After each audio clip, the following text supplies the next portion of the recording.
आज जिममध्ये एक अनएक्सपेक्टेड गोष्ट झाली. तर नमस्कार मित्रांनो, आजचा दिवस एका मस्त व्ह्यू सोबत स्टार्ट झाला.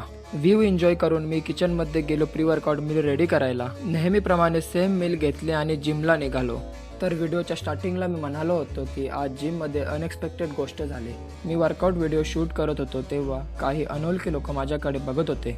मला वाटलं की ते मला जज करत असतील, पण याच्या उलट ते स्वतः माझ्याकडे आले आणि मला व्हिडिओ बनवत राहा यासाठी एनकरेज केला. त्यांनी फिजिकवरही कॉम्प्लिमेंट दिले. कधी वाटलं नव्हतं की ज्या लोकांना मी ओळखतही नाही ते मला एनकरेज करतील. यामुळे माझा माइंड अजून पॉझिटिव्ह झाला आणि मला मोटिवेशनही मिळालं. हाच पॉझिटिव्ह माइंडसेट घेऊन घरी निघालो.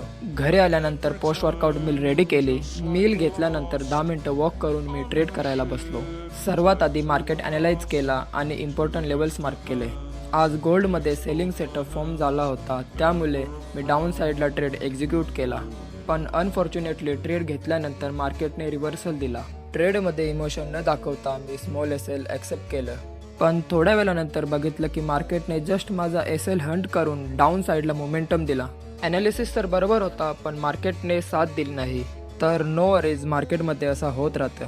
एव्हरी ट्रेड एक न्यू लर्निंग देऊन जातो. तर हा व्हिडिओ इथेच एंड करतो. भेटूया नेक्स्ट व्हिडिओमध्ये.